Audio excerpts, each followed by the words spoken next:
another script to capture the sounds of another language. Once that is done, the original meaning or thoughts are changed.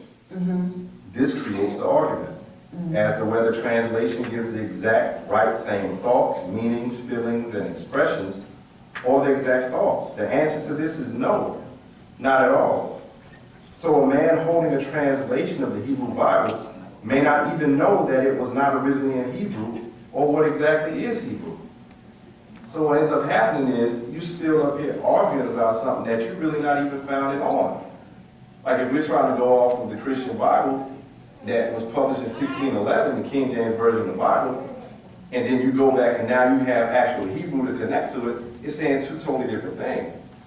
And then if you turn around and you find older stories within Sumerian that are the origin of those stories that came into the Torah, especially if you're saying that your religions are coming from up under Abrahamic teaching, because all the schools of Christianity, Judaism, and Islamism come from up under Abraham. Within Islam, they say Ibrahim, correct? All right, all of them come from up under Abraham, but Abraham was a Babylonian. Abraham was a Chaldean from Ur of Chaldee. Okay, well. So the point that I'm saying with that is this. Abraham already had teaching. And the teachings that he had as he was coming up was from the teachings in Sumeria, that Babylonian region, that Mesopotamian region. So the things that ended up being taught going into the school of the Torah and everything, if you do more research, you'll find those stories found inside of what's called the Wu-nuwaup, inside of the Gilgamesh epics, the tablets of Etana. You'll start seeing that there is an origin predating even that. And that was inside the cuneiform, and that's dealing with the Sumerians. Okay, I have a question. Now, what scripture said that Abraham was Babylonian? Because when I read into the scripture, okay, and I was looking at Chronicles, First Chronicles, looking at the genealogy, and it traced back to the what his origin traced all the way back to the Canaanite, and then it goes from the Canaanites to who is it? Ham and Shem. So when you saying that he's Babylonian, I'm thinking to myself, I said, well, okay, how could that be? Because according to the scriptures, and some people, Israelite brothers and sisters, I mean, some brothers don't even agree with me on this one, you know. According to the scriptures, the origin, Ham's origin started where they call northeastern Africa, right? And the Kushite is, you know, that whole northeastern region. And the Canaanites came up out that region and made into what they call today the Middle East. So, I mean, so how could Abraham be a Babylonian if his ancestors go all the way back to Shem? When you go to Genesis 11:31, it says, and Terah took Abram his son, and Lot the son of Haran, his son's son, and Sarah his daughter-in-law, his son, Abram's wife, and they went forth with them from Ur of the Chaldees to go into the land of Canaan. They came unto Haran and dwelt there. It says that they came from Ur of the Chaldees. Geographically speaking, when we see where Ur is in Chaldea. Ur is a Sumerian word in and of itself.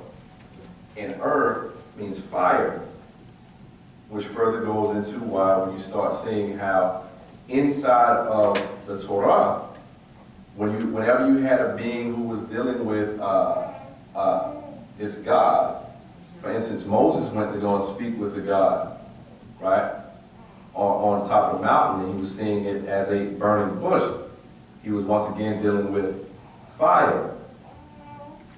So what you're dealing with is you're dealing with a place, a geographical location. Ur is a geographical location. That is a Sumerian place, and it's a Sumerian word. Chaldee, or Chaldea. This is where Terah and his son Abram, whose later name was changed to Abraham, was from. And inside of Sumerian tablets or Sumerian writings, you'll find that his name through that side or that language side was Tir-hu, while his son's name was Ibu-um.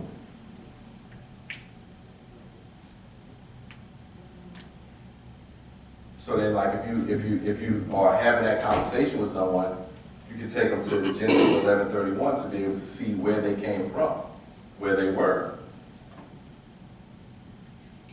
Okay.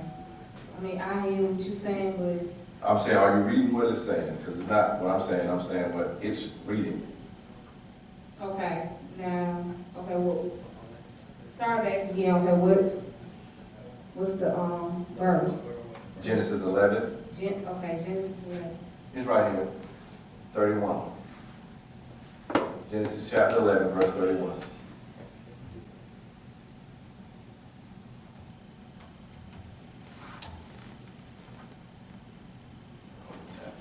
Okay, I see it. Okay, I see it. I see it. You see it? Yeah, I see it. So then, whoever told you I'm saying, think about it. Whoever told you where Abraham was coming from before that, because it said that he was there before he went into Canaan, right? I mean, yeah, but if you look into Chronicles, First Chronicles, I'm right here, First I Chronicles. got you. Take me there, please. Okay. All right, if you look into First Chronicles, now let's start with First Chronicles chapter 1 and 13. Hold Okay. on. Give me a second to get to you. 1 verse 13, you said? Yes, and if you go all the way down to 34, where it talks about the son, where it talks about Abraham begot Isaac, and the son of Isaac, Esau and Israel. Which verse you said you said? First Chronicle, chapter 13, First Chronicle, chapter 1, verse 13, and go all the way up to 34. And I know it's a lot, but... No, it's all good. Yeah. But see, what the thing is, when you get to verse 34, it says who Abraham begat. Right, well, this is all his lineage. I got you, but it doesn't say who begat Abraham. Right. Because what you just read was who begat Abraham and where they came from. Okay, wait a minute, you said who, it doesn't say who begot Abraham. No, but Terah is Abram's father. Look at Genesis 11, verse 31 again. Because when you look at verse 26, matter of fact, where you at in Chronicles. Verse 26 says, Siru Nahor Terah. Terah, yeah. And then from there, verse 27 says, Abram, the same is Yeah. Abraham. Okay, yeah. So you see that name there in verse 26. Now you see it again in an older book, right, being in Genesis at 11. And now you have a story dealing with Terah taking his son from Ur of Chaldees to the land of Canaan. Right, but what I'm saying, I'm looking at his ancestral background. Well, His ancestors. what you was looking at just now, what you was saying, you was talking about Abraham's lineage from himself. So you were talking about his descendancy from him. I'm talking about his ancestry up to him. You understand? Mm-hmm. Up to where he was at. He was raised up in Babylon. He was raised up as a Chaldean. When you go back to Genesis. Mm-hmm. I see you staying in the Chronicles, but take it back to the Genesis so that you can see what we're saying. Okay, yeah, because the Chronicles actually breaks down the genealogy. Mm-hmm. But it didn't go back. The problem is the Chronicles genealogy that you're getting right here is not taking you back to the genealogy that you see right there in Genesis. Because what you're seeing is that, and it's always funny like that, because of course, look, if they had to, here's the thing, if we had to stop and look at the fact that, okay, boom, they come from Ur of Chaldees. If you understand that Ur is Sumerian, and then you start seeing, okay, if I look into Sumerian record, the Sumerians also have a record of Tir-hu and Ibrahim. And Tir-hu was a high priest of Anunnaki, which means that Abraham was already full aware of what was happening. And then here comes the next thing. If you can write this on there for me with every. Because especially when we're talking to Hebrew Israelites, this is important. Especially when we're talking to Hebrew Israelites. As our master teacher has explained, this word that you're seeing up here, every, right? That's the root of where you get that word Hebrew from. Abraham is supposed to be the father of Hebrews, period. Because before that, there wasn't a such thing. Every had to do with the fact that it means to cross over. So when you're looking at that Genesis 11:31, right, and you're seeing that they were coming from a place to another place, whenever you see the word that becomes Hebrew, that's an action. That's talking about the moment that this being crossed over a river from where he was to where he got to be. And then from him doing that action, they then begin to call it Hebrews. But that's also connected to when you start talking about a whole different group of beings called the Habiru, and all of those beings are actually beings who were not of Nubian descent. And that ends up being the issue that Hebrew Israelites have a lot of times with dealing with the facts here. Because when you see on the walls in Egypt the descriptions of the Habiru or the shepherd kings, these were Phoenicians. These were not Nagaru or Negroid beings. So it ends up being an issue. That's where that argument comes in too. Because once again, when we have the fact of you going and looking on the wall to see what those who lived there actually had to say about the Habiru, it always ends up coming back to that. And now we have an argument when, like Erwin and Wise said, the truth is written in the stone. Okay, well, I'm go according to the scripture. I'm with you. All right. Now, if we look into Genesis chapter 2, all right, starting with verse 8, and it says, "And the Lord God planted a garden eastward in Eden. There he put the man whom he had formed. And out of the ground made the Lord God to grow every tree that is pleasant to the sight and good for food. The tree of life also in the midst of the garden, and the tree of knowledge of good and evil. And a river went out of Eden to water the garden, and from Trans it was parted and became into 4 heads. Now the name of the first is Pishon. That is it which compassed the whole land of Vala, where there is gold." And I'm gonna skip down to 13. Okay. Okay, it says, "And the name of the second river is Gihon. The same it is that compassed the whole land of Ethiopia," or in some scriptures say Kush. All right, and the name of the third river is Hadikio, that is which goes toward the east of Assyria, and the fourth river is Euphrates. So, okay, now if you put those two together, you come up with a conclusion that, well, according to the scripture, the civilization had to start either between the northeast of Africa or what they call today Saudi Arabia. Okay. Or So, Mesopotamia, I got you. or Mesopotamia, well, yeah, Mesopotamia, Saudi Arabia. Yeah, so that should let you know, well, if the genealogy goes back to Noah, who had a son named Ham and Shem, right? And Ham is what is called Northeast Africa. Okay. Yeah, the northern part of Africa, that should say that, well, okay, the civilization had to either start like right in the African regions area. So therefore, you come up with the idea where these people must be what you call Afroasiatic, or what is known as the Semites. You say Afroasiatic. Yeah, Afroasiatic mean that they are Asian people, right? Because they call the Middle East Asia, right? You know that that's considered Asia as well, but it's Middle East Asia. Go ahead. Okay, and you got the African descendant, which is like Upper Egypt, Sudan, Ethiopia, and Somalia. Go ahead. Okay, so the story of Eden, the Garden of Eden had to lie somewhere in between that region. So if Abraham crossed over to Canaan, that means he had to come up out of Africa to cross over to Canaan. All right, so if your question is about Eden right now, I mean, yeah, so he had to cross over, so, I mean, but you're saying that, like, he was a Babylonian, but my thing is, okay, and then he's saying that, what if he... no, remember, I didn't say it. That's what you read in that scripture. Right, okay. All right, so let's just... Okay, but that's what you're telling me based on the scripture. That's what it says. So yeah, based on the scripture. we're just making sure that we ride, because first off, that's not my book. Okay, I understand it's not your book. Now, I know it's not your book. No, it's cool, but I'm talking to you and I'm talking to them, because we have to remember how we're dealing with it. Because Okay. whenever you're dealing with an account, you have to ask, whose perspective is this coming from? One, because there's another scripture that also says before, even what you're talking about right there already had been civilization before that.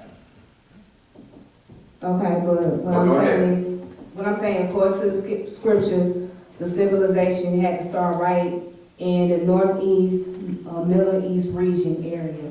Okay. Northeast of Africa, Middle East area, Because so. you're dealing with an area that's connected to each other. One.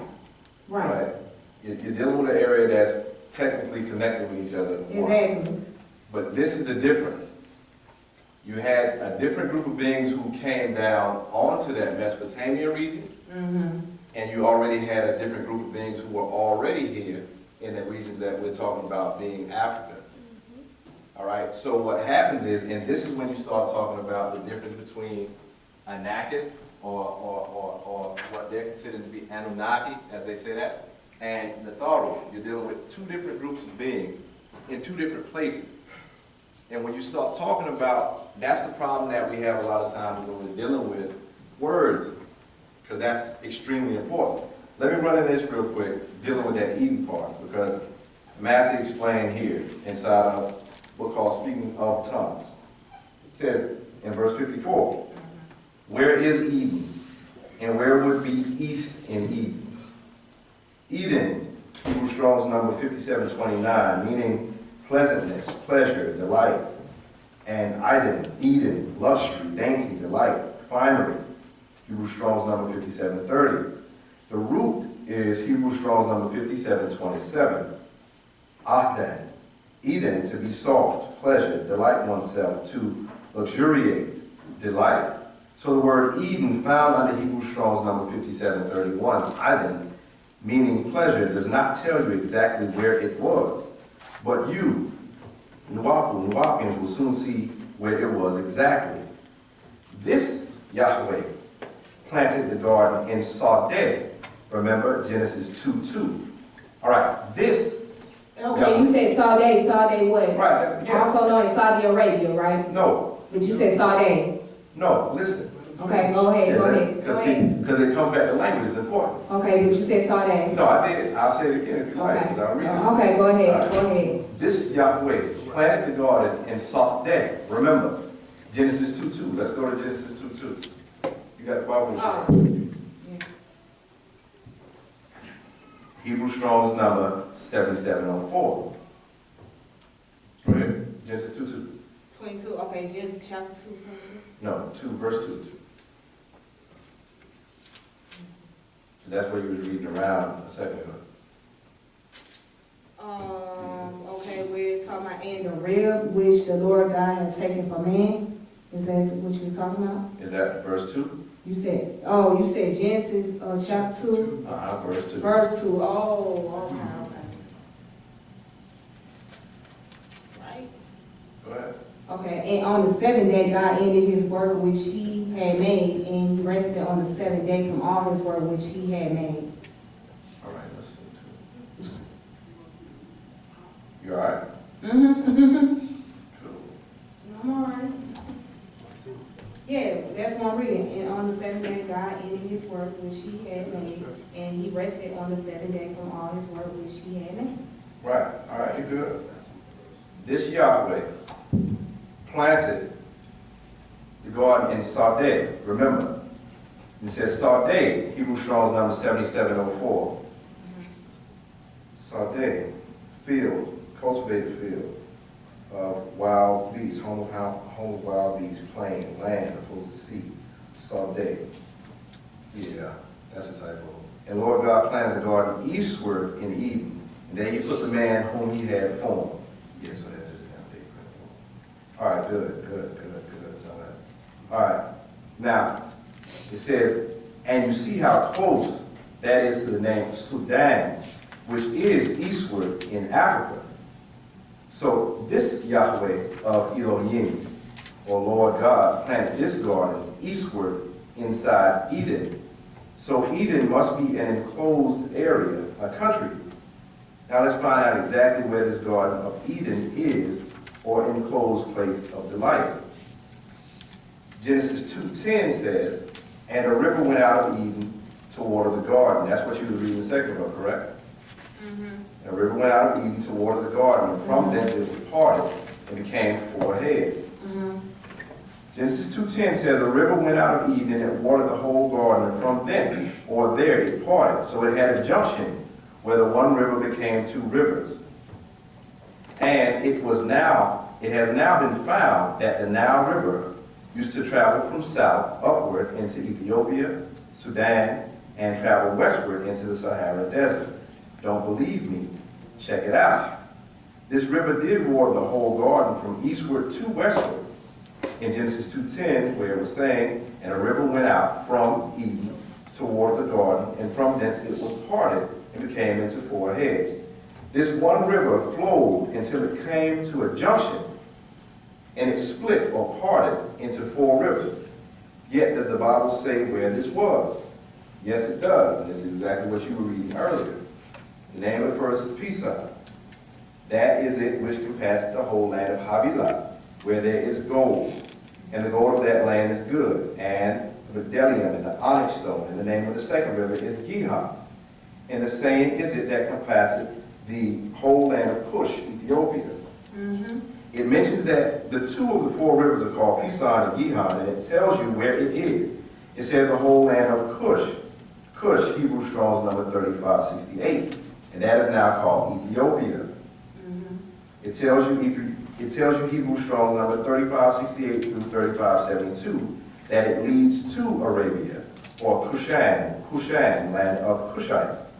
And what do they say Kush means in Strong's Concordance, page number 1798? Kush, or Kush, black.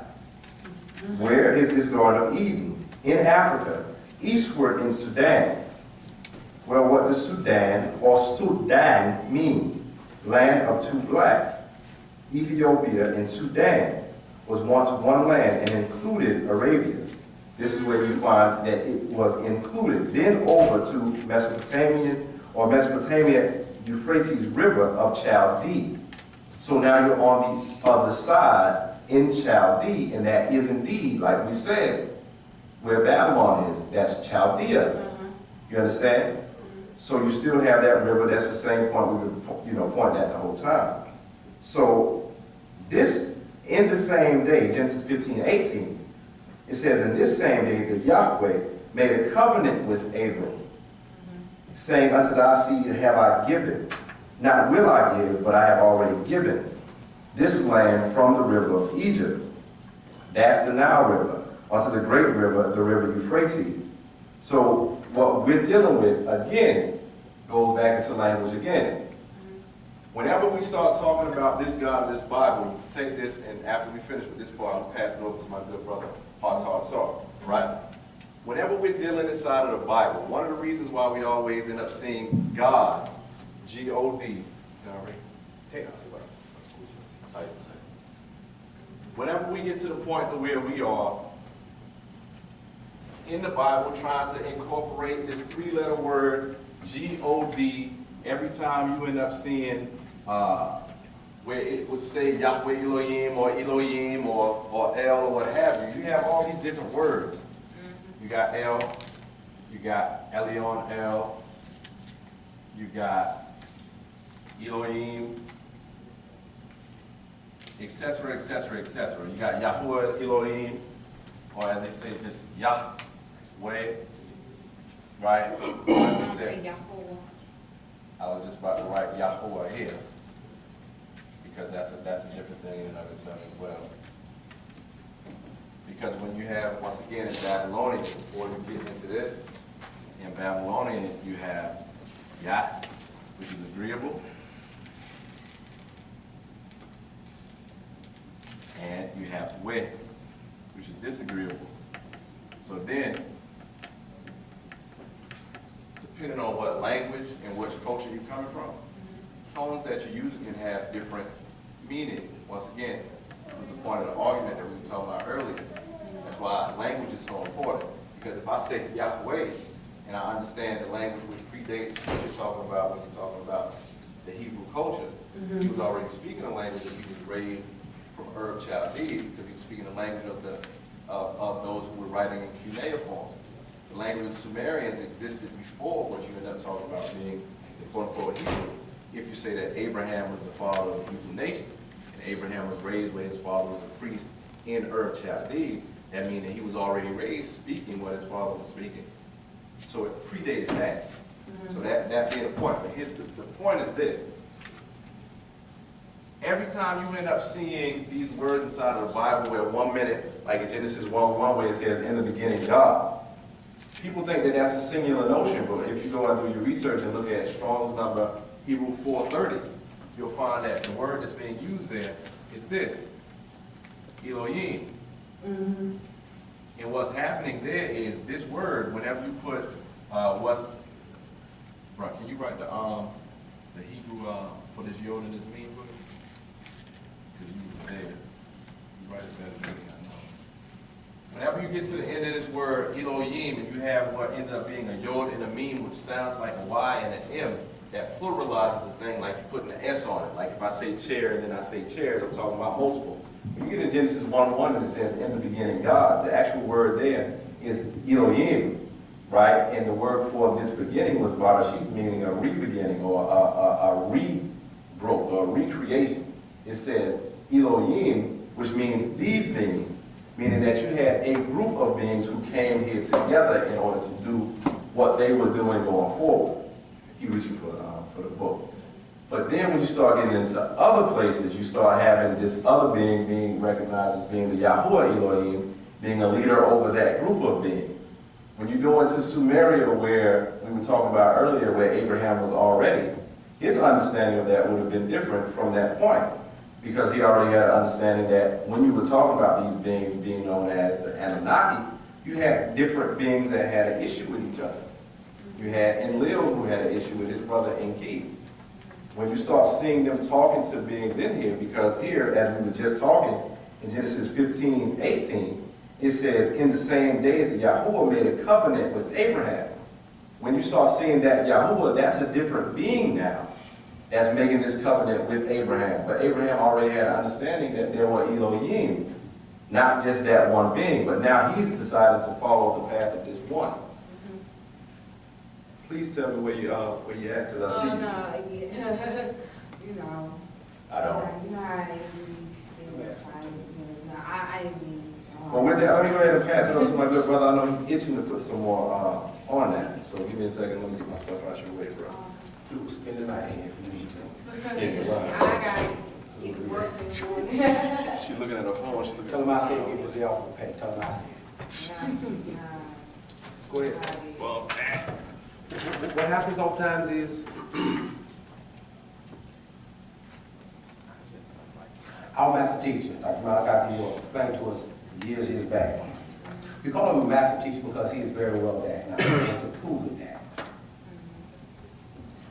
As a master teacher, not a teacher. Educator. In this day and time, do you ride? You have a car? Do you mind me asking? Or ride? Maybe the car? I'm sorry? Ride? You drive? Not yet. No, it's not. What happens is that people all times that are in the passenger seat, be it passenger side or passenger in the back, all times when they're riding, they look to the right, they look to the front, they look to the left, and they see and encompass a whole lot to take in. The driver usually looks straight forward. And oftentimes, you can get the drivers that are in here to bear witness. You read license plates all the time, don't you? Of course you do. And in reading license plates, you oftentimes see on the back of some of the license plates, it says, for teachers, it says, I am a or an. What does it say? Educator. Wow, that means you've been seeing it too. Yes. I am an educator, so that means you've seen it. Our master teacher explained to us, words are very, very, very, and I'll be here for a long time, and brother, we get your point. They're very important because of the very statement, in the beginning was the word. Our master teacher explained to us, that's how they place the spell on us. That's how you put a spell on anything, you use words, spelling. It's how the spell happens with words. He said the mistake that Christians, Muslims, Jews, Hebrew Israelites, the whole words make is that they were trying to understand the books of the Bible. He said they're trying to understand the Bible or the Quran. He said they never will. Right. Because in trying to understand the books, you have to first understand the chapters. And before you understand the chapters, you have to understand the sentences. Right. And before you understand the sentences, you have to understand the word. And before you understand the word, you have to understand the language. Okay. In words, where it says, I'm an educator, the word educator means to edit out what I don't want you to know. Correct. And to dictate to you what I do want you to know. Yeah. Educate. Our master teacher is a master teacher for no other reason than the fact that he is taught about every subject under and now above the sun. Back in 1995, my memory serves me correct, he was recorded in the Guinness Book of World Records as a man who's written the most books in a lifetime. Having written at that time well over 360 books. That was back in 95. At some point, I think it was in 96, 97, maybe he started writing 2 or 3 books a day. And at some point in time, we had a ball. And he announced at the ball, prove one word wrong, I say in one book, I'll sit out in the audience and listen to you. I'll never write another book. He has written well over 1,000 books at this point. Still with the challenge that we put forth to the world, prove one word wrong. He'll never write another book. He explained to us as a master teacher that he has came to give us an excess of knowledge of 76 trillion years. Coincidentally, you have 76 trillion cells in your body. 76 trillion years of information or an outformation that he has to give to us because we really are in this day and time lost. I say we as a people collectively because you have a time when the Honorable Elijah Muhammad, peace be upon him, would say you come to the lost, now found tribe of Israel. Okay. Having been lost but now found is a status that causes growth to occur. We're lost. Jesus came to the lost sheep of the house of Israel, and the Honorable Elijah Muhammad stated it as lost and now found. Our master teacher, Dr. Malachi York, said, if you're going to learn how to, let's say for instance, repair a car, you wouldn't ask a chef, a pastry chef, how to repair a car. If you wanted to be a seamstress, you wouldn't ask a shoemaker. And if you wanted to be a hairstylist, you definitely wouldn't ask a candlestick maker. So what's happening is that as it was in the beginning, so shall it be in the end. In the beginning, we were gods, in the image and after the likeness. What do we do that's godly now? So his thing is, well, in order for me to make you gods, I have to give you God knowledge. Because if you have God knowledge, then you'll think godly. And if you think godly, you act godly. So in that act, he says, because tell thy vision.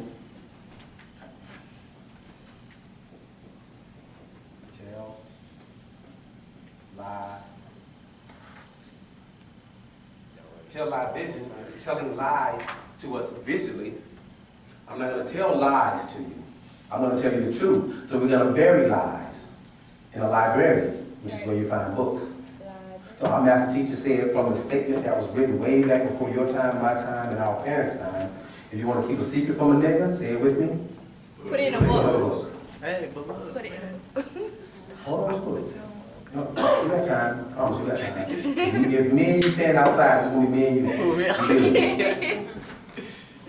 I said all that to say that our master teacher has given us so much information and information about every subject under and now above the sun that our brains, our minds, thoughts encompasses not just the understanding of what they tried to edit it out, but also what they tried to dictate to us, and also what our master teacher explained to us that we might overstand it. Hence the science of information called Wu-nuwaupu is right knowledge, right understanding, right knowledge, right wisdom, right understanding, and sound right reasoning. It's not understanding.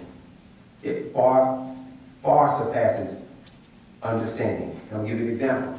If I was teaching a math class and I asked little Johnny, do you understand what I just explained on the board? And little Johnny and everybody understood what I, as a teacher, explained mathematically on the board. Say, very good, little Johnny, here's the chalk. Come teach the class. Little Johnny understood what I said. He don't have the explanation or the science of the what, where, when, who, why, and how to give an overstanding to the class so that they can understand it. Understand, overstanding. Okay. At times, we'll explain so much because we have so much in our heads. Right. We have so much that we'll explain that it seems like that's not what I'm talking about. So let's start again. It's something you're not clear about. So before we go further, let's make sure that you're clear about it. Because our doctrine is not confusing. Because the word confusion means to go against, read all the words again, to go against fusion. And anything that goes against fusion is division or separation. And we don't need you misunderstanding what we said. We need to make it really clear. Okay. In Genesis, I'm going to go all the way back to one of the first questions you asked when you asked about our master teacher and his abilities and what makes him an extraterrestrial or what makes him who we say he is. Okay. How familiar are you with the book of Genesis? Specifically Genesis 6th chapter. Now it came to pass, and it came to pass. This is very, very important towards this question. It says in Genesis 6th chapter, first verse, and it came to pass when man began to multiply on the face of the earth. Stop me if I say something incorrect, okay? And it came to pass when man began to multiply on the face of the earth, and daughters were born unto them. That's a very, very, very, very funny quote because it says, and it came, now mind you, Genesis 6th chapter is 10 generations after Adam. That's what the 6th chapter is at. 10 generations, just do the math, do the calculation, Abraham, get Isaac, Adam, Cain, Abel, Enoch, Seth, Methuselah, Mahalalel, do the calculation of the births, and you'll see that it's 10 generations from Adam. And it came to pass when man began to multiply on the face of the earth. Why is it saying in Genesis 6th chapter that it came to pass that man began to multiply? Man was multiplying with Adam, Eve, Cain, Abel, Seth, Enoch, Mahalalel, Methuselah, Lamech, etc. So man was multiplying way back in Genesis 3rd, 4th chapter, way back then. These are not talking about regular men. Because the very next verse says that it came to pass that man began to multiply on the face of the earth, and daughters were born unto them. That's the first time in Genesis it's recognizing women being born. As if women was here, there wouldn't be no men. You follow? So that's why they're recognizing a certain man being born. When man was being born with Cain, Abel, Seth, Enoch, etc. And they're recognizing, and women were born unto them, as if, who gave birth to the damn men? Right. So these are not regular men, these are not regular women. So that don't sound too much more like my opinion. The very next verse says that the sons of God saw the daughters of men and bore children. If these were humans, it would have said that the sons of man saw the daughters of man and bore children. It didn't. It said that the sons of God saw the daughters of men and bore children. Now here's a real funny thing about that verse. Genesis 6 chapter, first verse. Turn to the book of Job, first chapter, 6th verse. Genesis 6 chapter, first verse. Turn to Job, first chapter, 6th verse. It explains about an occurrence that happens with the sons of God when they came to present themselves before the Lord. It says, and there was a day when the sons of God came to present themselves before the Lord, and Satan came also, or the devil came also. And that particular quote, sons of God, is referring to the angelic beings of the Most High. Job chapter 1, verse 6. It marries, the scripture marries itself. It was never taught by a master teacher. It was always preached by preachers and reverends, and the pastor was always passing information. Nobody heard what he was talking about. Never did. When you get to that verse and it says, and you see it where it says, there was a day when the sons of God came to present themselves before the Lord. What verse is that? 6. Okay, here. Got it. Okay, these sons of God were the angelic beings of the Most High. You follow? This is what they're referring to when it mentions the sons of God. Or the hosts. They call them the heavenly hosts. Also. These sons of God were not humans also because he called them the sons of God as opposed to the Son of Man. That is also referring to the title that they give Jesus, a son of God. not a son of man only. He was a son of man when they equated him to just simply being a child of Mary. And it wasn't until he was baptized by John the Baptist in the Jordan River by his cousin John at the age of 29 that he became a son of God, and he was endowed with the Spirit of God. This is where it says, this is my beloved son in whom I am well pleased. Oh, this is bringing you to a point where it says, now it came to pass when man began to multiply on the face of the earth, and daughters were born unto them, that the sons of God saw the daughters of men, and went in unto them and bore children. The same became mighty men, not just regular old average niggas. These became mighty men, which were of old men of renown. And the Lord said that my spirit should not always strive with man forever, that he is also flesh, that his days shall be 120 years. Back it up. That the sons of God, the angel Gabriel, saw the daughters of man, married them in the Bible, and went in unto them and bore children. There are great men that were born on this planet that were not human. And what you don't know, I don't know, we don't know, and I'm saying we as a people, I have to say that, excluding all of us, not excluding any of us, still trying to bring it to the whole, is that everybody on this planet is not human. The word human itself means of or from man. Like you say you're Muslim, right? You're a Muslim that studied Islam. Yeah, I used to study Sunni Islam. Good, I was born and raised a Muslim. Here we go. The word move.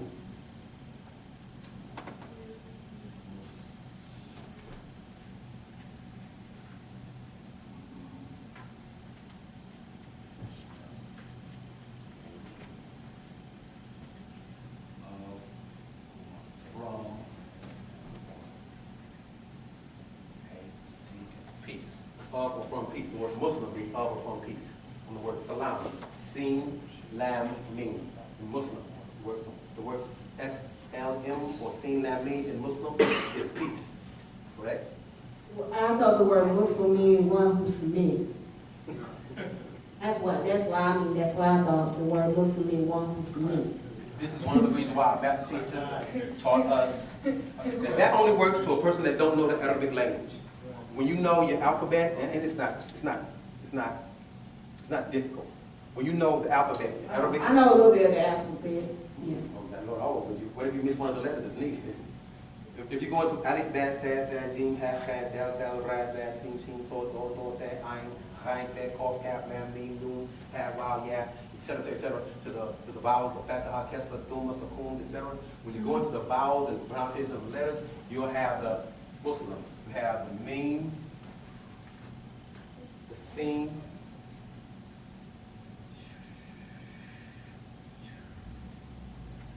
and then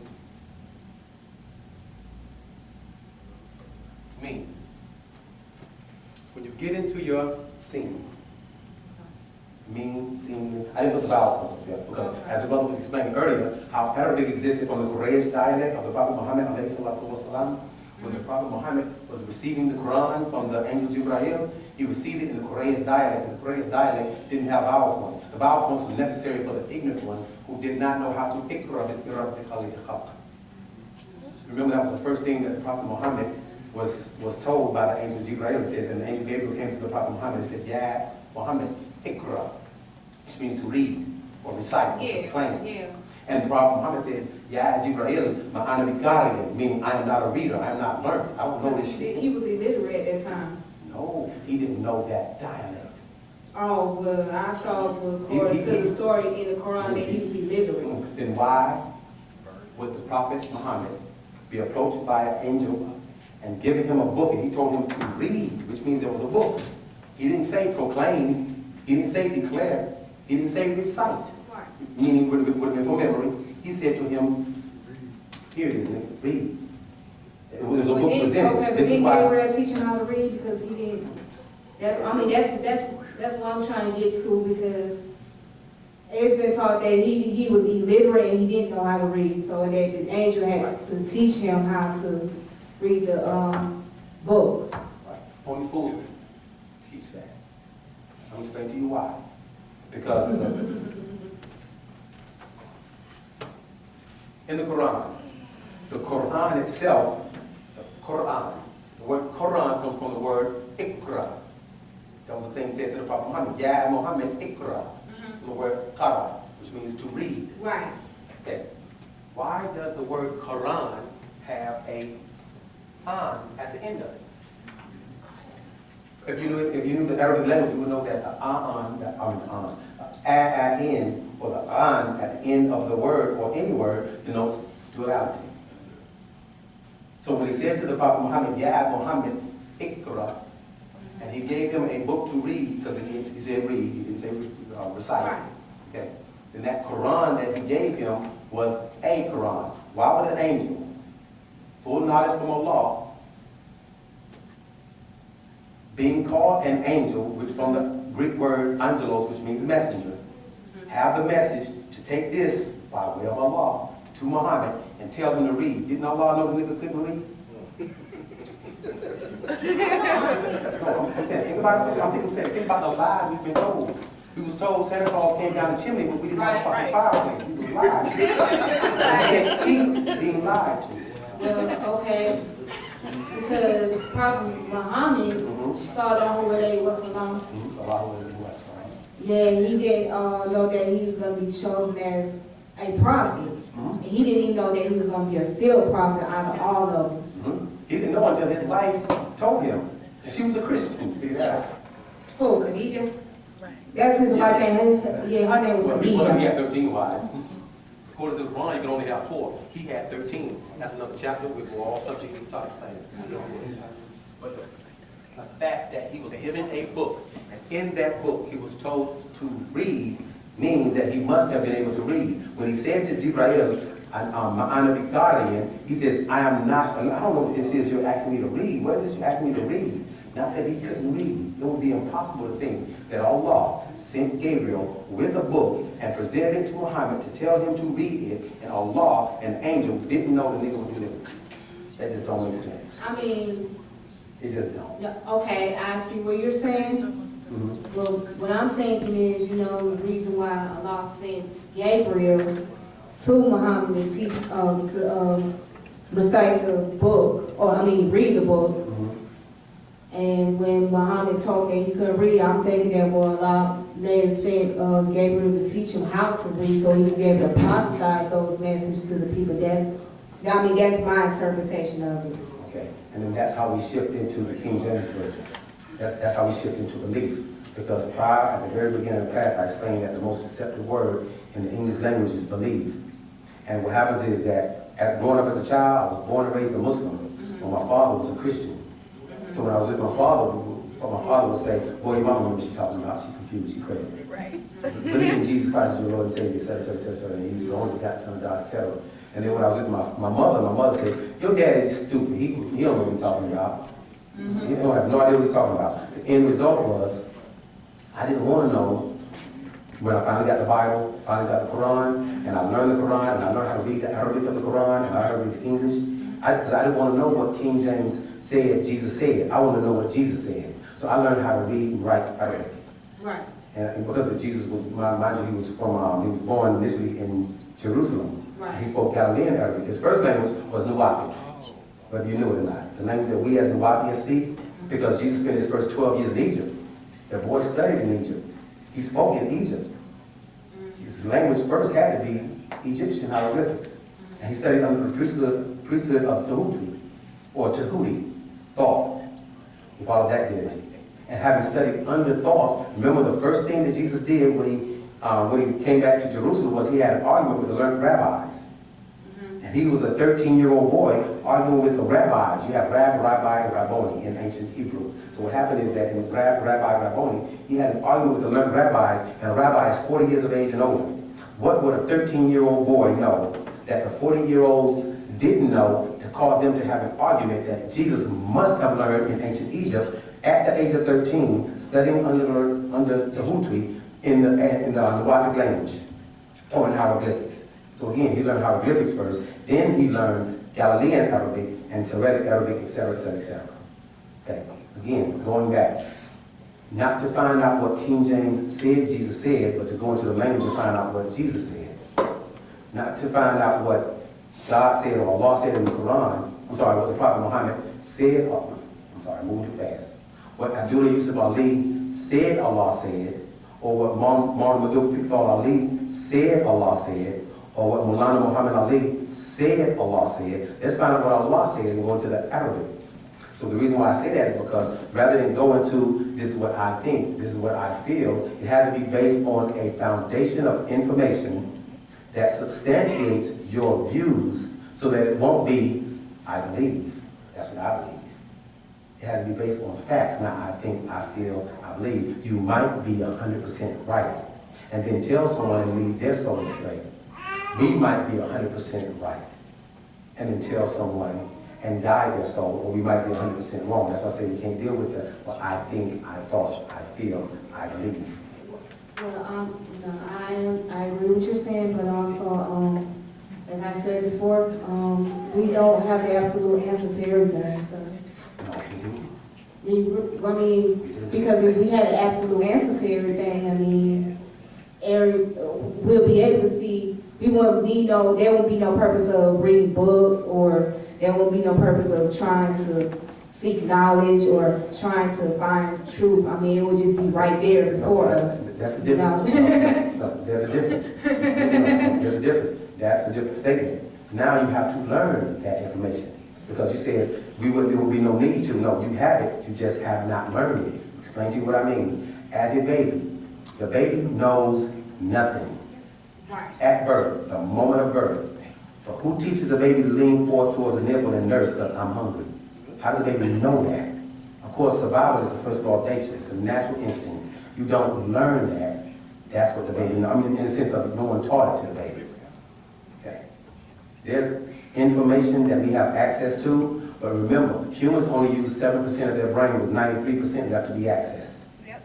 So because humans only use a certain percentage of their brain, they said genius uses between 9 to 12% of their brain. How are you a genius and use between 9 to 12% of your brain? Let me ask you a question. If you didn't have a finger or a hand or an arm, you'd be considered handicapped. If I couldn't see out of one eye, or maybe if my foot or my leg was amputated, I'd be considered handicapped. Something as simple as a finger missing, you'd be considered handicapped. How is it that we only use 7% of our brain, yet we, as a race, are not considered, say it with me, handicapped? Wait a minute, stop, no, stop. That wasn't a question to be answered. I'm explaining to you why. I mean, I Okay, wanted go to ahead. say something along with that. Okay, go ahead. Well, because we have not acquired enough information to be able to, use our brain, and then we have been programmed to think a certain way instead of becoming free thinkers. Right. You're 100% right. And this is when you said we don't, and I said no. We do have absolute knowledge. Because our master teachers should, I swear, if you just meet him one time or simply watch video, you can go on YouTube or Wu-nuwaup.com and listen to this man teach, and everything in you say no way possible, he knows that much information. For those that have walked with him for years, and I don't mean years in the sense of 20, 30, 40, 50, no, I'm saying you can walk with him for 1 year, and for every year that goes by, he gave us 10 years worth of information, and nothing in you would say, that's human. And a man on this planet knows that much information. And for one person to say, take me to him, or bring him to me, I don't care. I'll try him personally. Tear him apart in less than 5 minutes.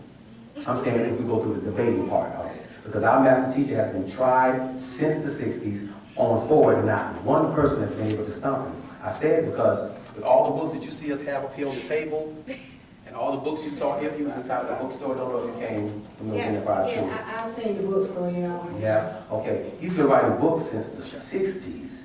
Writing, that's what he do. He said, I'm a book writer. He actually explained that Mr. Farrakhan is a far better speaker than he is. Not teacher. Far better speaker, he said, but I'm a better writer. He writes, and that's what the hell he do. He writes. Now, no male, female, human has that much information in their head. Because a lot of the stuff he's told us, you can't go research. You can't find it. Like, for instance, Well, why not? I mean, I'm just asking, why not? Why you can't go research? I mean, the information you said, because if you stop. said, That's your answer. You said the information is there. Where? well, okay, I'm asking, if he tells you don't believe what he say, don't go by what he say, look it up for yourself. Right.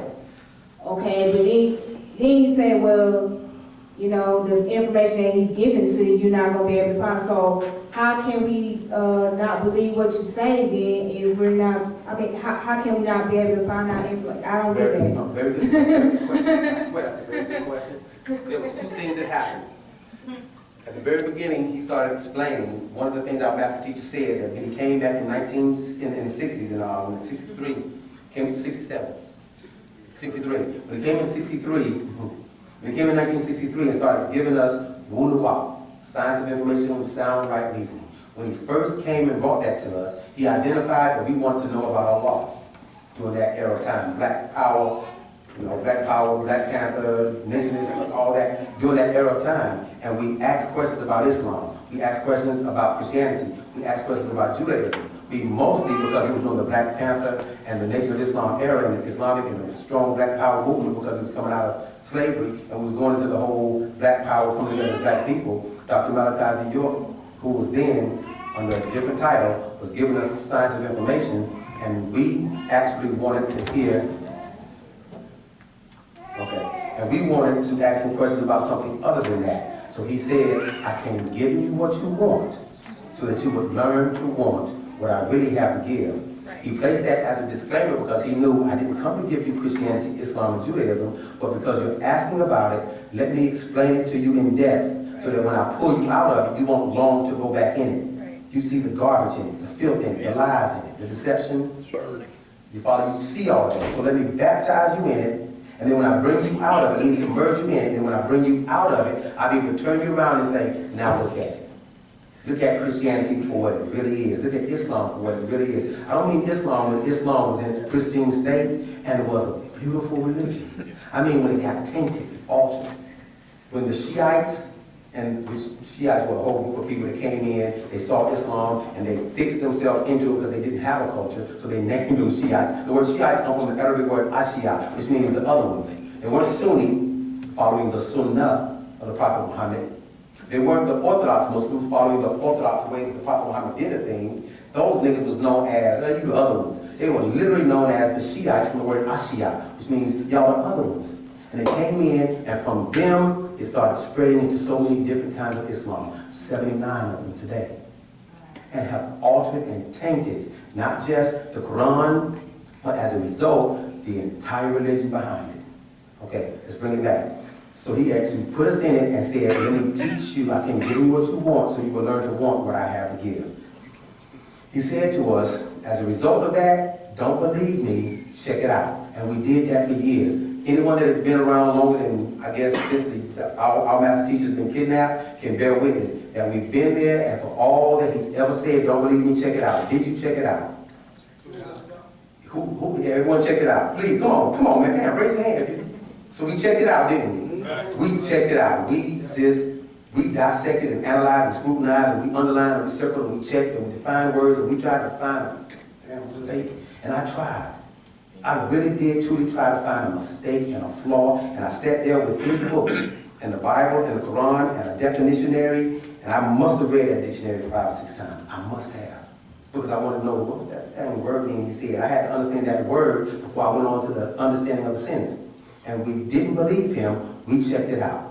And not believing him caused us to grow to the knowledge of I know now. At a certain point in time, he says, I'm going to take you on a journey through time and space and existence, through times not yet encountered by the behemoth, the human beast, because all information you know is knowledge in this planet. And that knowledge keeps you in formation. You follow? It keeps you following their dictatorship. Follow him, go to their school, which the word school is Hebrew for Sheol, which means hell. Right. You go to their school and you get degrees, which means you get hotter, you burn. It's all in their wordings. And in their schoolings, they taught us everything and we believed it. So our master teacher said at this point, I'm going to take you on a journey through time and space and distance. He can only tell you his story. He cannot tell you our story. Right. He can't tell you our story because he wasn't there. And because he wasn't there, our story is a mystery, which mystery phonetically is also my story, my story. It's not his story. It's my story. It's our story. And at a certain point in time, he says, I'm going to take you on a journey to where I'm going to give you our story. And because this Celtic, these white people weren't there Because we go back millions of years, they only go back 6,000 years. Way before that. And because they were not able to inform us of our story, our master teacher said they will not be able to inform you, put you information of our formation with our story. Right. And you're not going to be able to run to the white man to verify our story. That's right. You're not going to be able to go to his books, his libraries, his movies, and explain and understand, let alone understand, our stories with his education system. Where they teach you at a universe, but don't teach you about the universe at a university. You follow? They can't do it. They can't explain our hair. They'll lie to us and say, and it's sad that they're goddamn liars. They'll lie to us and they'll say, we're all the same. Right. Some of that simple, they'll say we're all the same, and then I asked the white boy, he don't talk to me no more, I don't care. Right. He asked me, he said, no, we're all the same, we're all from one, we're all the same. I said, no, we're not. He said, yes, we are, you don't believe we're all the same? I know. He said, why? And I smiled, I'm thinking, you ain't gonna like this. You got fur. But if we're all the same, yeah, because you got fur, first of all. No, it was along that same answer. I explained to him, I said, you're saying we're all the same. Explain to me if we're all the same from genetics outward, correct? Outside of skin, he said we're all the same. I said, explain to me when my cells die, my hair creates a certain curl. And when your cells die, it creates the flank hair that you have. Right. How can we be the same genetically, physically, DNA, RNA, coding? We all came from one, we all the same, we all the same, we all the same. How can we all be the same? And when your cells die in your body, your hair grows like that, if we're genetically the same. And when my cells die, my hair comes out different than yours. However, when every other animal's cells die, their hair looks just like yours. How can we genetically be the same? But wait a minute, have it been taught that the European are actually the descendant of Africans? Yeah, of course. Haven't been taught that's okay. Now that's what if he's saying that he feels like he's the same as you because it's been taught that they are the descendant of African, then how can they be somebody totally different? They are genetic defects. Oh, they're defects. Ah. It's like, there's a book our master teacher wrote because he's a disease. He said, I wrote the book, He's a Disease, simply because he's a disease. Have you ever They're a form of hatred? No, he's No. a disease. That's fact. Let me explain something to you, what they say about hatred, racism, and all that. I'm just asking, I know, I'm asking. This is a question and answer class. You ask me, don't ask me. Here we go. They'll take the word racism. Racist. If you look at the word IST, that IST tells us the degree of commitment that the person is involved in to the main word, race. For instance, if I play the violin and I become proficient at it, you'll call me a violinist. And if I like art and I dedicate my time towards art, you call me an artist, or a scientist, or a chemist, or a physicist. Right. So if I dedicate my time to the upliftment of my, and I'm gonna write it in a goddamn black mark, I swear I am. I'm gonna dedicate my time to the upliftment of my race, which has nothing to do with your ethnicity or your skin color at all. But it is about race. That's actually how you did it. And if I dedicate my time to the upliftment of my race, then yes, I am a racist. That don't mean that I hate the harmonica because I love the violin. Right. Right. It don't mean that I hate any other race just because, damn, I love my race. Oh, I love my people. It don't mean that. So no, it's not a degree of hatred towards that end or even racism towards the definition of the meaning of the word racism that Dave defined. But if you want to ask, am I a racist? Damn right. Right. That's right. Yes.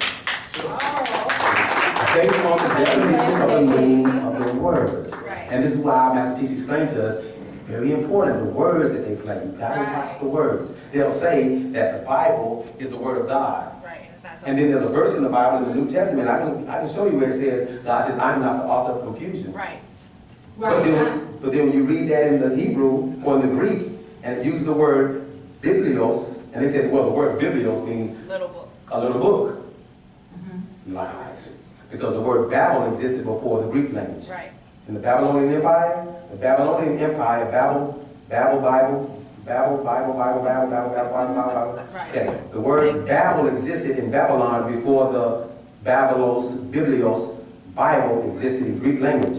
So when God says, I am not the author of Biblios, I am not the author of confusion, I am not the author of the Bible, then they'll tell us that the Bible is the word of God. No, because you can take the Bible and not find God's name nowhere from Genesis to Revelation. Right. Nowhere. Not even in the prayer, our Father, who art in heaven, hallowed be thy name. Why didn't it say, what's your name? My name's Tiffany. Why didn't it say Tiffany be thy name? I would worship Tiffany. Because No, my what I'm name saying. is Christian. No, you missing what I'm saying. Why in the prayer, if it says, therefore pray in this manner, and we're to get on our knees as they showed and pray. And if it says, pray in this manner, our Father, and this is what you're supposed to say, our Father, who art in heaven, or as it says in the Arabic, Abena alladhi fi samawati, our Father, Abena, our Father, Abena alladhi who art, Abena alladhi fi in or inside, Abena alladhi fi samawati, which means sema, the skies or the clouds. Don't use the Greek word Oranos. They didn't put Oranos in that particular verse. Oranos, which is the star constellation of Orion. It says, our Father who art in heaven. Then it goes to the next verse and says, hallowed be thy name, which means holy. Why didn't it say Tiffany be thy name? Or William, Mark, Steve, I don't know, Anthony, whatever, pick a name. I don't care, you can be anybody. Why didn't they give us a name? However, you can read Genesis to Revelation, and I'll ask you, what is the devil's name? Lucifer, Satan, Shaitan. You know him, don't you? Right. Yeah, right. So why do we know the devil's name in the Bible, but we don't know God's name? Amen. I'm going to go back. They're still giving us, edited out, but they don't want us to know, and dictate to, they don't want us to call on the name of the Most High by his name and his title. Before we go too far, I still want to take it back to our master teacher. Because no one has matched his greatness of all that he has written, recorded, be it on cassette tape, be it on CD, or be it on the videotapes that we have circulating the planet. No one has matched the information nor the outformation that he has taught. At a certain point in time, a sister asked the very same question you asked, and I was from the distance of where you're at to where he's at, listening to the answer. She says, well, all those years you told us, don't believe you, check it out. How is it that you're going to take us on a journey through time and space within existence, and we're not going to be able to go to his libraries to bury the lies that have been told to us for all these years? How can we take that what you tell us and not believe you? Check it out. He said, very good question. That's why when you said that, I said, very good question when I was walking off. And then I wrote that word again, education on the board. Okay. He explained that the purest thing in the universe is truth. And if you made truth symbolic of a swimming pool full of water and added 1 grain of dirt in it, is it pure? No, that wasn't a true question. No, it's no longer pure. He said the truth must remain untainted, unadulterated, untampered with. He said, truth can only come from the Most High. He says what's happening is that you have a divine spark inside of you. Hence that biblical quote, I got to use a biblical quote, Quranic quote, all this stuff to help piece out formation and information together. There's a biblical quote says, the light that shineth in the darkness, yet the physical body, the darkness, comprehended it not. You're not familiar with the divine God inside of you. You know it exists because you know that you are not you physically. You know that you are you spiritually. You know that you are a mental being. Because the brain and the body is connected just like the mind and the soul. You know you have thoughts. You know you have something spiritually inside of you that says something greater than this. It's got to be something greater than this. Because I'm not the only one that feel that. I know it's 2 people on this planet that feel it. I know. You might be one of them. Because of that, you have this divine being inside of you. The light that shines in the darkness, but the darkness comprehends not. We asked him about how we'll be able to bear witness, find out, verify that which you say is the truth. He says, being that I'm speaking to you truth, that I have proven from 1963 to 1992 that everything I've said is the truth, and not one person has come forth to prove it wrong. The God inside of you is going to bear witness to the God that I'm speaking to. If all of the divine inside of you is going to say, that's right. That makes sense. That reasons out. I didn't think about it like that. I never knew that. And that's the first attribute of God. Now man and woman, Now man and woman has become like God. He knows good from evil. We don't know good from evil. We don't know good food from bad food. We don't know good music from bad music. We don't even know if there's a heaven or hell or not. And as I tell people, do you know that God exists? Go ahead, prove it. You can't. You cannot prove that. You have never seen or met nobody, and I don't know you, Tiffany, first time seeing me, but you don't know somebody that has died, seen that light at the end of the tunnel, traveled through that tunnel, experienced life on the other side, and came back. You don't know nobody that has done that. We don't. No. I mean, that's y'all. I know you don't. My point for saying that is, nothing matter. You know it's a lie. I thought you know do just like that when you say it. What happens is that because we don't have no knowledge of heaven or hell. I've been to Disney World. Mickey Mouse is not a mouse, he's a big rat. He's a devil. Mickey Mouse is gigantic. When I was a child, I'm thinking that on TV, he is dead. Right. He's not a mouse, that's Right. a rat. Right. I'm thinking, damn, that's a rat, he's big. Right. But Disney World exists. Mickey Mouse exists. They're real. I've seen the place. Right. I've been there. Me too. Heaven and hell prove to me it exists. And I don't mean, well, the Bible's prove to me the Bible is authentic. Go ahead, I'll wait. Prove to me God exists. Go ahead, I'll wait. The reason why I say that is because we as people are reactionary creatures. We cannot deal with something that we can't see, hear, taste, smell, and feel. That's how you determine what a thing is and what a thing isn't. Seeing, hearing, tasting, smelling, and feeling. There are 5 senses multiplied by deception, the actuality 1. And they lied to us in school also and told you have 5 senses. 6. Lie. No, not 6. They lied. It's 1. Oh, you don't have a vertebrate gland yet. Was it? You're going to go 8, 9, 10, and 15, and 33, and 47, aren't you? Just 1. 1 sense. Just 1 sense. Hence the statement. You know you ain't got no sense. Common sense. Common sense ain't common no more, baby. No, it's not common sense. Our master teacher explained to us, now, prove it wrong after I say it. Our master teacher explained to us about the 5 senses that are really 1 sense multiplied by deception. All of them is a sense of touch or feeling. Because in order to feel, something must touch you, Right. or you must touch it. That's feeling. Right. Let's take seeing, hearing, tasting, and smelling. In order to see, light must touch the optic nerves. And from there you relate color, shape, size, weight, distance, form, etc. But before you consider or classify it as I see, light hasn't touched the optic nerves. Because the moment you close your eyes, you can't see. So it's not seeing until light touched the optic nerves. So before you classify it as seeing, touch has to happen. Right. Likewise, in hearing our voice, in order for you to hear, sound must touch your eardrums. Right. And from there, you classify it as hearing. But before you hear, if it was a silent room, you couldn't hear because sound isn't touching your eardrum to the decibel of 19 that you would hear from that point forward. You follow? At that point, it's not hearing until sound touched. And likewise, to smell or taste, particles must go into the orifice of your nose or mouth and touch the nerve endings that respond to smell or taste. And then you classify it as, ooh, that smells good, based on particles touching nerve Your endings. psyche. Say again? Your psyche, right? Psyche is dealing with the mind. Yeah, based on, because, you know, it's the nerve, I mean, once you put all those components together, right? Mhm. It attacks to the nerve, and Right. nerve goes back to, The psyche. Right. Now that's why also our master teacher explained to us about how deceptive that sense is and why it's necessary to have additional senses, which she was trying to calculate. Because going into the psyche, you know the word psyche means lie? yeah, like It's the sight. word psych. Psych. Mama said, come here, you can get a whooping. Psych.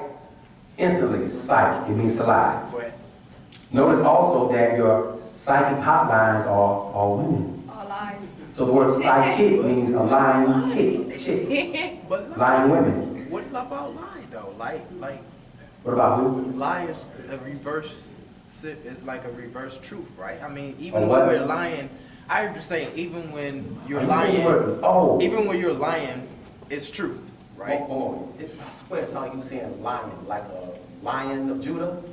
I'm thinking you're saying lion. Oh, maybe Okay. that's the way I Lying. Yeah, lying. Okay. Like reverse Like, psychology. yeah, It's talking about like Okay, reverse lying. psychology. Okay, yeah, lying. Okay. It's like, yeah, reverse psychology. Reverse It's like you psychology. still telling the truth, but you lying. Right. It's like, You know how... you get what I'm saying, though, I right? don't know about it. You know how stupid that sounds? In other words, I'm saying for whoever said that, to say that lying is the reverse truth. Is it still lying if you reverse the truth? Either way, it's pointless. That's a yes or right? no question. It is pointless. If you reverse, That's why I hate Watch English. this. That's Am why I I hate facing you or do I have my back to you? Depends. no, that's how we can easily get lied to, right there. That's how it happened from the No, very I'm just beginning. playing, brother. I know you I'll are. say this, yeah. I know you are. No, reverse truth is still They a gonna lie. get me, man. Yeah, Reverse truth is still a lie. I understand. Okay, what I'm saying to you is, with all that we've been taught, the divine being inside, as he said, will let you know if that which I'm saying is the truth or not. Because when you read the truth, heard the truth, spoke the truth, lived the truth, and as we today teach the truth for so long, when you hear a lie, it quickens within the being inside of you. In Arabic, that is not the facts. The facts, the truth. Okay, when you hear the truth and study it and live it for so long, let's take a bucket of water, muddy water, dirty water. I don't care if put as much dirt as you want to in it. And take a water hose, symbolic of truth, and stick it inside of the brain, the bucket of water, dirty, filthy water, and turn it on. And you and I both know what would happen in time and on time. Eventually, as clean water flushes through that hose and into the bucket, it flushes the dirty water out. Yep. And eventually, that dirty water becomes nice, clean, wholesome, drinking, bathing, washing water. Okay. Our master teacher explained to us that he had to brainwash us. And that sounds like a contradiction, but you wash anything, you take dirt and filth off of it. Wash your car, wash your hands, wash your dishes, wash your clothes, wash your hair, wash your car, wash anything, you take dirt and filth off. He says dirt and filth has to be washed out of your heads. So as I'm doing that, I can put the truth and the facts in. Because there was a time when we knew the answers to every question on the planet. And then what happened? Because if we was created in the image and after the likeness of God, when you look at a baby, you're looking at a portion of yourself. If you are the mother or father, and that baby is a human being, then you are a human being that gave birth to a human being. Thus, that child was created in your image and after your likeness. We know that because 2 black panthers won't give birth to a tiger. 2 flamingos, birds, won't give birth to a buzzard. 2 hippopotamuses won't give birth to a giraffe. So if I'm in the image and I'm after the likeness of God, what is it about me that looks like God? Muslims call this God by one name. Arm, leg, arm, head. Right. But here's what happens. That happens only in Arabic because Allah is an Arabic word. So they didn't say They didn't say Allah because the word for arm is not ah. It doesn't start with the letter A. It starts with the ri. And the word rajul. And the word leg, arm, leg, arm, head, it doesn't start. The acronyms for, and I'll get into it, I swear we'll go off something again. But the arm, leg, arm, head doesn't start with A-L-L-A-H. The English A, the English letter L-L-A-H. So it don't start with that. Also, it is not that head, that is not Allah as a male. They say Allah is a male. That's not the male. This would be the male. So they made the mistake even when they said that, with it being a arm, leg, arm, head. They made the mistake then. It said female. Still going back to it.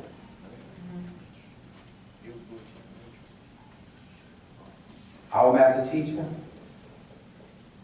has proven to be the most profound group of information on the planet. We're going to say this in the class because we will be in here for all night, but we also have something else to do in here after this is over. When you all leave and go home, there's something else that happens inside of it. Okay. What happens is, our master teacher explained to us way back in 98, we was making our transition from Islam, one of the schools, from Islam on into Wu-nuwaupu, on into sound right reasoning. And he wrote a book entitled 360 Questions to Ask a Sunni Orthodox Muslim. It's one of the most controversial books in the Islamic world. 360 questions. Ask him, he'll tell you. 360 only signify our, this is for you. All right, here's what you do. And we got 360 degrees. 360 degrees represented completion, full circle.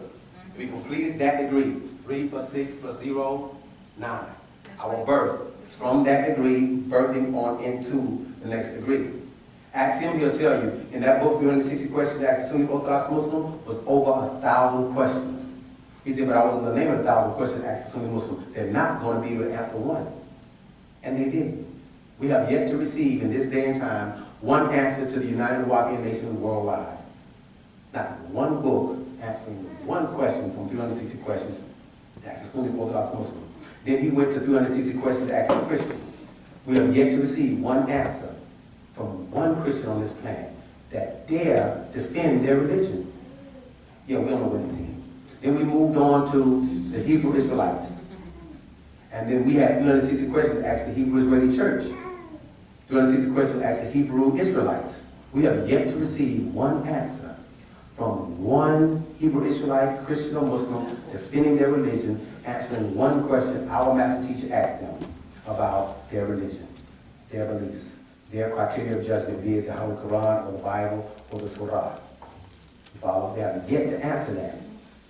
When a person comes forth and can answer any question that have been asked of him based on facts and proof and haven't been proven wrong, that lets you know he's a divine being, that he's a God. Because my mama, as great as she is, can't do that. I love her. My daddy, being a very smart man that he is, can't do that. I love him. But my father is not smarter than this man. And I haven't found a man or a female smarter than him. Not one. I'm gonna try today. Not one. I'm gonna try to beat this out of yours. Try. Okay, I got a question. Try. The 360 degrees, okay, you know how some, like, I don't know what you call them, but they had the hat and then they had the tassel? Moors. Right, the Moors. They say that the ones that are in America, the ones that don't, the tassel, it doesn't move, that means they're not, like, they don't have the all 360 degree knowledge, but the ones that actually move freely is, they said the ones that have the knowledge and they are considered free. They said the ones that don't move are considered actually slaves and don't really know knowledge. Is that true? You'd have to ask them that. And I'm gonna say that for two reasons. One, because that's their religion, their practice, their beliefs, et cetera, et cetera. And that's what they want to say it means, and they have that very right. The second reason is because, with all due respect, I said I was gonna do the last question. Go ahead. That's the last question? Yeah, well, I mean, we stay and answer questions all night, but we do have something else to finish during the weekend here. I know, see, here's the thing. 6 days, 23 hours, 56 minutes, and 6.7 seconds. You can come right back and you can ask questions all over again. No, here's what you do. Because one of the first things we started out with is saying that this is not a class where we pass around a collection plate. It's not church. We only ask that you bring paper and pen and bring your scriptures. Hence, I've been one believer, I gave the Bible to you. I gave the Bible. Bring your Bible, bring your Qurans, bring your books, bring your paper and pen so you can say, let me write down my questions. Because next week, I'm going to ask them what, where, when, who, why, and how. And you can do that. You really can. We open these doors and we do not shy away from people asking us questions for one reason. 360 questions asked a Christian, Muslim, Sunni Orthodox. 360 questions has prepared us to answer any question that anyone from that mind state can ask us. Not saying it arrogantly or egotistically, but damn it, proudly. What about an atheist?